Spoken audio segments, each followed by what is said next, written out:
See on your screen has come out to join us now. Arne, how happy are you with that draw away from home? No, not so happy, to be honest. I think if you look the game back, and that's what you did as well. I think we created far more chances than them. I think we did everything we had to do to get a result over here, maybe even a win. The only thing what wasn't perfect was conceding a set piece, because if you concede a set piece in a big game against a very strong opponent, it's very hard to win a game. Is that the most concerning thing, that the goals you conceded, or not taking the opportunities to win them? Like I said, set piece is never ideal. If you want to win a big game, you have to be balanced in your set pieces. Either you score one and they score one. But if you're 1-0 down, then that's far from easy. I think maybe their second chance was a goal with a cross. And I think it took them very, very, very long before, in the final minute, they could have won it. But yeah, if you just put all the chances in a row, then I think it was clear that I'm not happy with the 2-2. How difficult do they make it for you, especially with the attacking options that they have and the changes they could make in the second half? Yeah, of course they're a constant threat, and that's why I was so happy with the way we defended it.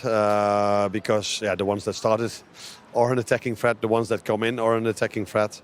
So yeah, of course they lost a very good striker as well, but yeah, brought in 2-3 new ones in the winter break. So if you go here, it's a difficult one, because of the team they have, because of the support they have from the fans. But I think we were close to playing a very, very, very good game, except for the set piece we conceded. Arne, can I ask you a question? I think when you look at the week that you've had obviously 2 tough away games in Everton, and obviously today Aston Villa, a great home win. The pressure is not on you. The pressure is more on Arsenal to try and catch you, isn't it? Surely that is your team talk with your players. You know, there's no pressure on you. Yeah, no, you know probably even better than me that the pressure is always on you if you're Liverpool, but the pressure is always on you if you're Arsenal. I've got to ask you a question as well. Yeah. So no matter, it does matter where we are in the league table, but there's always pressure if you play for Liverpool. That's the same if you play for Arsenal. So yes, we want to achieve something together this season, and we have all the ingredients for it. But yeah, still 12 games to go and Champions League to go. But we're happy where we are. I think a bit too much we've played games now where we deserved more than we got. I don't mean the Everton game when I look at the quality of play, but it was, of course, a big disappointment to concede in the last minute. I look at the Newcastle game where we conceded in the last minute, and some other games, today included, where, in my opinion, if there was one of the two teams that deserved to win, in my opinion, it was us. Sorry, Arne, did you feel like just at times it was a little bit too open for you? Or did you feel like with the starting 11 of Villa it was possible that could happen? Yeah, that could happen. So we've played a few games now with Plymouth, with Wolves, with Everton, that the game was not open at all. Yeah. And that's sometimes also not benefits us. So you have to play the game as it unfolds. Is that the way you say it? And some games are long ball, second ball, long ball, second ball. Today we played a team that wanted to bring out the ball from the back. So I think we had some very good moments, even scored the first goal from a good pressing moment. But we took it the way the game went. And they can come back at the final minute. But if you look at the chances we had the second half to go in front, you can understand there's one person in the dressing room that feels quite down. And you know who it is, I think. Do you need more from your other attacking players? A goal and an assist, again, from Mo Salah tonight, delivering. But do you need bigger contributions for those other players? I know you didn't mention one player, but there was big opportunities not taken tonight. No, but Jot played as a 9. He was involved in a lot of good moments. He was also involved in the first goal. Dom Szoboszlai is, in my opinion, so important for the team, for all the work rate he puts in. But also, he could have had an assist, of course. Today he was close to scoring goals himself. Unfortunately, Jota almost hasn't been available today. He could also only play 60. Same with Trent. That's why we had to make those 2 substitutions. Because I would love to keep them in the team. But like we just said, we have to play Sunday again, Wednesday again. And the amount of games that are coming up, you saw with Connor, the risk there sometimes is with injuries. So we have to take care of them. But Jota played a very good game, and Trent as well. Can I just quickly ask you about Connor's injury? Do you have any update on that? No, not that much. Although it happened in the sprint, the one time and when he crossed the ball in box, went to a corner kick. Yeah, you never know what it is, but if a player goes out, it's never a good sign, I think. Arne, thank you for coming out to join us. We'll let you go. You're welcome. Thank you. Yeah, Conor Bradley, depending on how bad that is, that would be a big blow for them, because when he has been called up to play his part this season, he's done really well, Robbie. Yeah, he's stood up to all that's been throughout him. We know how big of a player he is. Look, we don't know the situation with Trent in terms of where he's going to be at the end of the season. We can all surmise. But obviously with Conor Bradley, he's come in, and every time he's been asked to do something, he's done it. And unfortunately, he's obviously picked up an injury tonight. Let's just hope it's not a serious one. Virgil, how do you see that point on the road? Yeah, obviously a bit disappointed, but we fight. We had chances to win the game, and we took a bit of risk in the end. So obviously you got more open at times. So, take the point. We move on and focus on a big one on the weekend again. You went ahead through Mo Salah, capitalising on a Villa mistake. But did you feel like it was hard to find a flow and a rhythm in that first half? I think in possession we did quite well. I think we created good opportunities to score the second. Unfortunately, we didn't. So disappointing to concede from a set piece. I think we tried everything tonight, and unfortunately, it wasn't enough for 3 points. It wasn't, but you did manage to find the equaliser. How crucial was that? You just never gave up that belief tonight. Yeah, I think well deserved. And even after that, we should have scored 3-2. But listen, credit to Aston Villa as well today. Made it very difficult for us, like they always do actually. So now we move on. We move on to the next one, and we have to keep fighting, keep going, and let's see what it brings. Yeah, how exhausting is this period of time in the minute? Because that's sort of the second game in a row that you've had that has been physical. Obviously, the Merseyside derby was quite an emotional game as well. Yeah, listen, it's the Premier League, so it's physical for everyone, for Aston Villa as well, for us, for all the other teams as well, and that's part of the game. I think, obviously, we know we have a very tough one on the weekend again. Then we play Newcastle during the week again, and then we have a weekend, obviously, where we have no games, unfortunately, because of the FA Cup. So.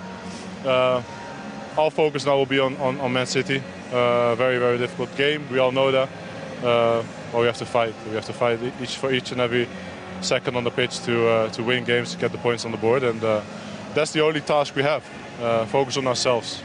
It's never easy. It's easier said than done. But that's the only way to get success. Focus on yourself and do everything in your power to win games. And that was today the focus. Unfortunately, we couldn't get the 3 points.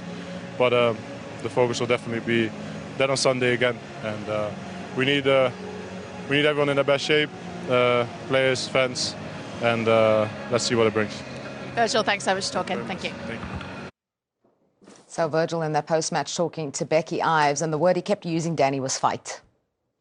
Yeah, I mean, there was some fight there, of course, and resilience when you go 2-1 down to come back and make the chances they did. But I think he'll be he seemed disappointed to me. And I understand why. It's a tough place to go. And I think if you play in any game of football and you make the clear-cut chances Liverpool made and you don't win, you're always going to feel disappointed. But he's right. You've got to focus just on Sunday now. Huge game for them. Huge game at Man City. And to focus on themselves was also key for him psychologically, though, as I mentioned, when we were looking at the table, they'd always had a game in hand, were always behind, and now are ahead. That changes things a little bit, doesn't it? They've played a game more. Yeah, absolutely. I mean, if Arsenal can beat West Ham at the weekend, you would all expect them to.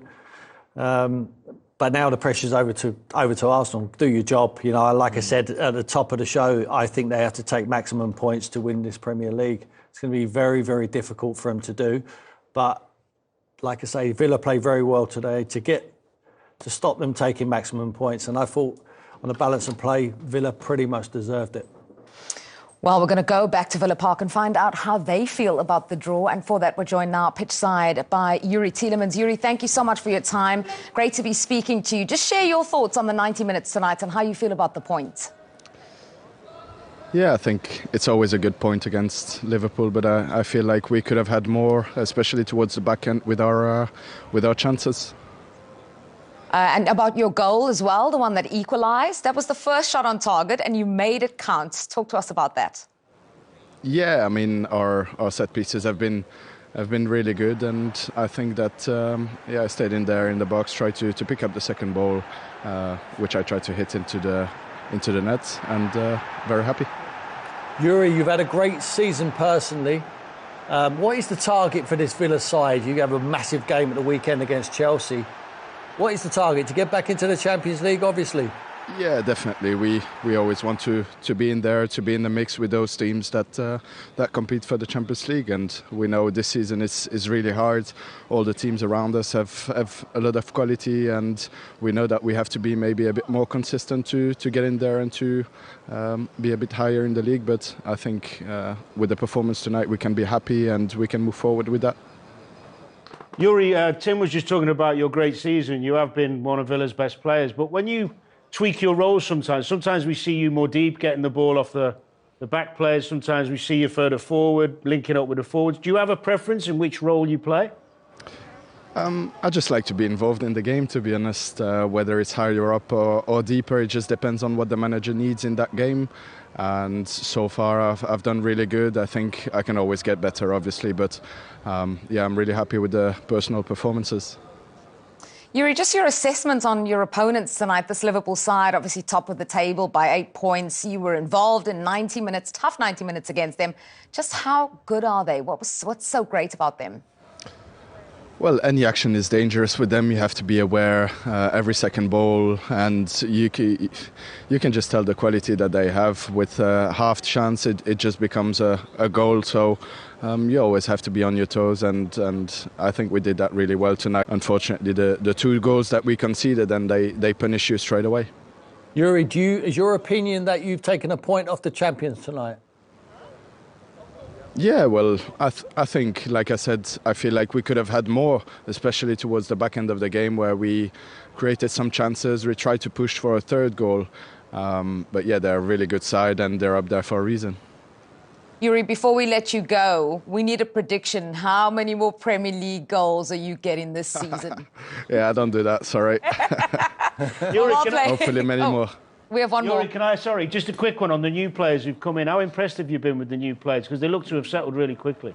Yeah, they're settling really quickly. They've been working really hard since the first day that they've come in, and they have a really good mentality. They try to improve the team. They have fresh legs, big energy, and that's what we needed. Thank you so much for your time, Yuri. Great to be chatting to you. Well done. Thank you very much. Good luck. Take care. Yuri Tielemans with the opening goal, with the equalising goal tonight, the opening goal for Villa. They got 2, Liverpool got 2 as well. Didn't want to give us a prediction for how many more he would get this season, but you've both said he's done fantastically well so far. I think it's a dream for a manager because I think he understands however your manager wants to play. I think he understands it. He really does, and I think he helps on the pitch. When you send him on the pitch, he has the brains to be able to implement it and help his teammates around it. And he, for me, is the reference in this side. You know, whether he's playing as an 8, whether he's playing as a 6, he knows his role and he knows everyone else around him's role as well. So he's an absolute manager's dream, really is. Do you know the big thing with him? I mean, obviously he was talented at Leicester, the winner in the Cup final. He's done some brilliant things and he's always been technically good. But Unai Emery's got him super fit. He lasts the games, he plays every few, very rarely leaves him out, and he can get up and down now, and he's good without the ball. That was used at Leicester, I think there was question marks. But Unai Emery's got him super fit. He lasts the games, he plays every few, very rarely leaves him out, and he can get up and down now, and he's good without the ball. So he got the goal that made it 1-1. Let's take you back to the beginning. The opening goal of the game came from Mo Salah, and it came on the half-hour mark. Let's look at it. Let's look at the mistake in the build-up to it and how they capitalised, Tim. Yeah, they just set a trap and they're pressured well, very aggressive in their press, but it was poor play from Villa. And Jota just gives him an easy goal, really, just puts it on the plate. Just waiting for that chance, and the timing of the pass is great.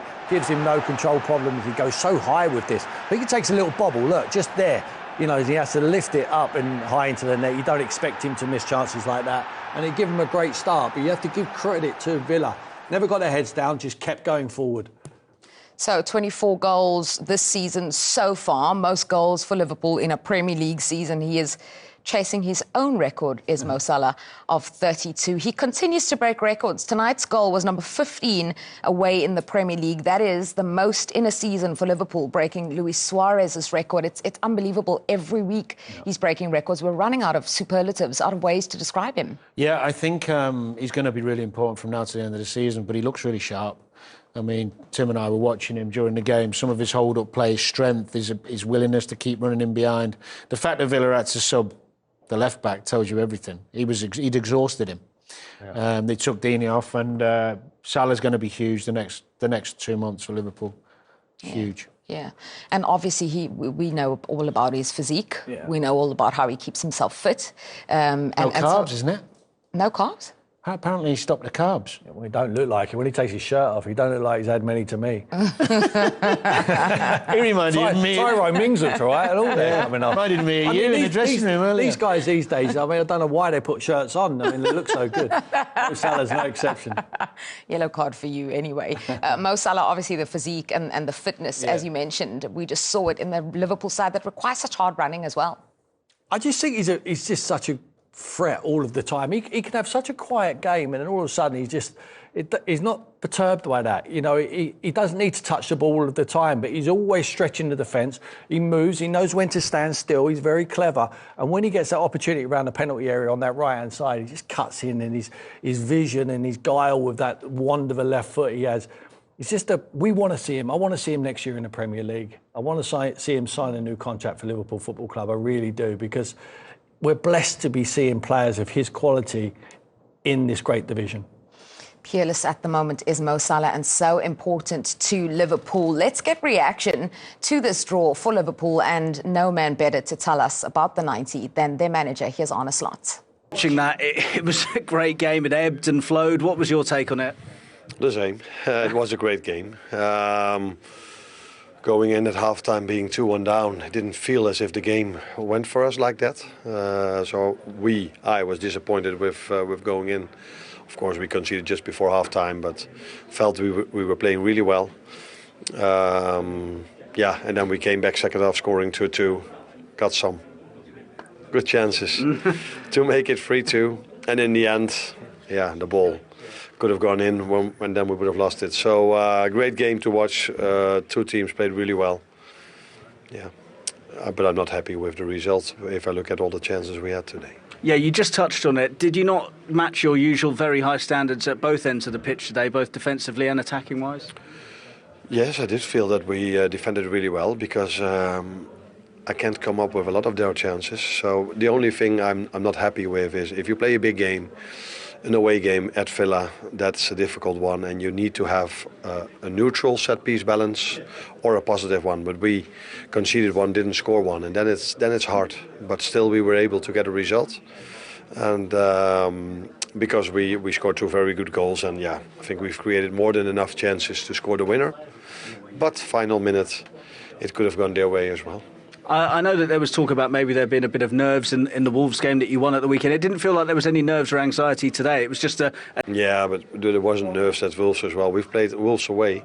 We beat them 2-1 in the final 10 minutes. Were tough for us as well. So if you defend the lead, it's tough. But all of a sudden now people talk about nerves. But for me it isn't. These players are used to this. They're used to playing for trophies, for winning a league or winning a Champions League or winning an FA Cup. So it would be quite fast already to have some nerves. There's only 12 games to go. Today we played really well, but that also has to do with the style of play of the other team, because that's totally different than the style of play of Everton and Wolves or Plymouth. And if you look at the table, it's still pretty good reading. 8 points clear. That's not bad, is it? No, of course. Although Arsenal has a game in hand, but every team has to play every team twice. And now this week for us is Villa away and City away. Yeah, you know that stuff. But again, we didn't lose. Again, an away game in a tough fixture. Where, in my opinion, if I look at all the chances we had compared to them, we deserved more, and that's the only thing we can blame ourselves, that a few times too much now we didn't got what we deserved, and we must not make a habit out of that. If you look at all the chances, we deserved more, is the overwhelming message from Arne. Is that the headline for you as well, Danny? A night of missed opportunities, a wasteful night in front of goal? Well, I said it before he came on, and I knew he'd feel that way, because when you play the game, you generally judge your performance on the chances you create in the final third rather than possession stats or anything else, because it's crucial. Are you cutting open the team you're playing against? Are you making chances? And if you don't put them away, you always feel disappointed. And I knew he'd feel like that. You could sense it with Virgil's interview as well. Whereas I think there's other games where they haven't got the result. I suppose Everton's a good example, where they didn't open Everton up that much. They didn't have as many chances as they did tonight. So it's probably a bit more of a fair result. The key is creating that level of performance again at the weekend. Because if they play that well in terms of attacking-wise and having runners, making chances, getting the ball in good areas, they'll cause City problems. But they've got to tighten up a little bit. They've got a bit lax recently defensively. Not as many clean sheets as earlier in the season, that's for sure. Yeah, a first 45 at Villa Park that has seen 3 shots on target and all 3 converted. Aston Villa somehow lead Liverpool 2-1 at the halfway mark, despite Liverpool having 10 shots to their 3, especially at the start of it. Danny, Liverpool could have been out of sight. They had so many opportunities. Aston Villa didn't help themselves either with those mistakes that they made. No, mixture of good play from Liverpool and also some really poor decision-making from Villa, playing out from the back too often, getting caught out, making poor choices, poor passes. Liverpool, for the majority of that first half, were really good and should have been out of sight. They made some really good chances. This is what we're talking about. Nice high press, forcing them into mistakes. McGinn here travelling across his own box. Good read from Trent. And then with Trent's quality, you always expect him to find a man, and Jota, that's way off for a man of his quality and his goal-scoring attributes. Luka Dean this time, good closing down. It is poor decision-making, but you've got to be forced into those mistakes as well. I think Liverpool were brave early on, really went after them. Got themselves in some really good positions, and he's trying to loop it over him there, Mo Salah, but you expect him, the way he's scoring, to finish. And this is the goal. That's just a really poor error. Good decision from Jota. And at that point, you think Tim Villa are in trouble. I thought they were really sloppy. It's been deployed. They want to come out to this side, to Garcia and to Disasi, because they know they will make mistakes. And I think it's a coaching tick for Arne Slot. He's obviously watched them play. He knows they're not comfortable in possession of the ball. They don't even look forward and just wait. Liverpool are at their most dangerous when Villa have the ball. But Villa have been very, very clinical, and you have to give them credit for that. It's not about the amount of chances you create, it's how many chances you take. And Villa have been super clinical in that first half. They really, really have. Absolutely. Garcia with the gift. Liverpool capitalised. But as you mentioned, clinical from Villa, because they scored with their first shot on target. At half an hour, they didn't even have a single attempt or a shot on target. They had a goal, though. Yeah, they've got a great ball in. They're all 6s and 7s. They're all trying to go for the same ball. Can't get it out. They ring the box. Tielemans doesn't. Not the cleanest strike in the world. You see him there. He breaks the lines. He keeps himself free. They're leaving him at the back post there. He's just waiting there, hoping that falls to him. A bit like Tarkowski in the Merseyside derby, just waiting out of the melee and see if it just falls for him. And it's not the cleanest strike. It's not like Tarkowski's one, but they all count the same. So great strike in the end from Tielemans, and gets them back on level terms. So Liverpool's lead lasted 9 minutes. There was that opportunity for Jota, which he missed. You were very frustrated watching that. And then at the very end, right before the half-time whistle, this happened. Yeah, it was a brilliant pass through the lines from Asensio, actually. When they get on this left-hand side, comes back out, Trent's followed the man in, and Digne's got that great quality in his left foot. Watkins actually comes from a deeper place because he's involved in the build-up, and it's a brilliant goal. It really is. High quality cross, really good quality finish. Sometimes you have to admire the beauty of the goal rather than pick holes in the defence. They will be disappointed, but that's a good goal. Here they're talking about a handball that they were disappointed with, but that's so far back in the play. You can't really be expecting that to be given. It's an accidental handball. Yeah, just one hand. Yeah, that's fine. So it was kicked at him, wasn't it, to be fair? It's a good finish, and it's really difficult as a midfield player to track that run from Ollie. He's coming from a diagonal run. People who are in there have to see that. They have to try. And I thought I thought Virgil could have done a lot better. He goes underneath the ball and it's a clinical finish from Ollie Watkins. Aston Villa have been clinical indeed with 2 shots on target. They've scored 2 goals and they lead at the halfway mark at Villa Park against Liverpool. They've only beaten Liverpool once in the last 14 Premier League encounters. And as here though, Aston Villa lead Liverpool 2-1 at the break. Alan and Robbie watching with me, and it was Liverpool who went in front though, but Garcia, Alan, had a shocker for Villa at the back, didn't he? Yeah, he did, and Sam mentioned it in commentary, 12 errors that are leading to goals, and this is the thing, look, I know they practice it day in and day out, but here Garcia, he needs to get on the ball quicker, he needs to make his mind up sharper. He's got John McGinn there, he's got Disasi, but he just makes the wrong option. You see him right away putting his hands in his head, and from Liverpool's point of view from there, when they get into this situation, you see there, that's the options, they're not going to miss. It's hard to know what he's thinking there, Robbie, yeah, isn't it? I think Alan's spot on. So when it's a good goal by Liverpool in the end, because obviously they've worked hard, they've pressed hard, but obviously it's a mistake. So Alan's saying spot on with obviously Garcia. If he gets the ball early, gets on his back foot, maybe he can go down the touchline with the willing runners that Aston Villa will have. But a little bit of mistake. And Villa came back into it after Liverpool failed to clear the free kick. Yeah, and to be fair, Tyrone Mings does ever so well, doesn't he, to keep the ball alive. Liverpool look as though it's going to get cleared. They look as though they've got numbers in there. Kanate gets the first one. Tyrone Mings does brilliant, and then a fall to obviously Tielemans, who produces a great finish. To be fair, he does really well just to peel off the back there and just make a little bit of room for him. So it done really well. But again here, Villa moved the ball well, I thought, and when Digne gets into a position like this, he normally can pick somebody out, and Watkins does brilliant. He just goes off the back and then just gets it. Handball, obviously a long way beforehand, but what did you think? I think, look, it is handball. The referee carried on, and look, it's these phases of play that we're talking about now, but I think Alan was just alluding to then. The centre-forward play by Watkins is brilliant. That's what you want a centre-forward to do. You want him to link up play, but then you want him to have the attitude and the desire to get in the box and finish it off. He's done that, so he's been involved in a move there in more than 2 aspects. Yeah, I think going back to the handball, it's so far behind the eventual goal that I think that's the thing, and Jota was going for it and he knocks it up off his hand, so it's kind of unlucky, but a really well worked goal.